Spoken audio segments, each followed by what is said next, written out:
আজ সকালে যখন ঘুম থেকে উঠি তখন দেখি একটা পাথর আমার দিকে ডেবারা ডেবারা চক্করে ভালিয়ে আছে। আমি তখন তাকে জিজ্ঞেস করলাম, কি রে কি জন্য ভালিয়ে আছিস? আমি গাদি সুন্দর তাই না?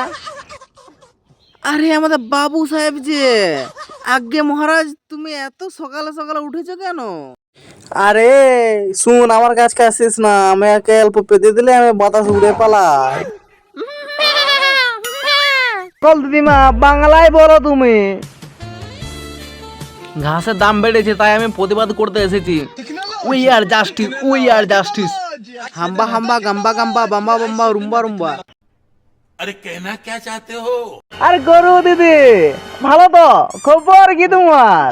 খবর এখন গোবর হয়ে গেছে। দুধের আগে সবাই সেলফি তুলতে আসে। Pack pack pack pack pack.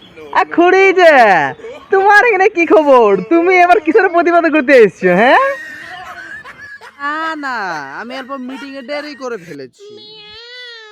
যাও। কেন গো সোনা, তোমার আবার কি হলো? সবাই আমার কাছে ডিম নিতে আসে আর আমাকে কেউ পড়াশোনার খবর জিজ্ঞাসা করি না। হারে এত আজব চিন্তা কোথায় আসে রে তোর কাছ থেকে এত? মানে আমিও জানতে চাই। হাম্মা আমিও আমিও না না জানতে চাই না, শুধু শুনতে চাই। তোমরা সবাই জানতে চাও তো? তুমি বললে যে পাট্টুর জন্য রেডি থাকো। আমি টুকুস করে পাট্টুর নিয়ে চলে আসবো, সবার উত্তর আমি টুকুস করে দিয়ে দেবো। Bye bye, tata. তোমাদেরকে বলছি, এমনি আরো যদি মজাদার মজাদার ভিডিও পেতে চাও তাহলে আমাদের এই বং কমেডি ল্যাব চ্যানেলটাকে সাবস্ক্রাইব করে রাখো।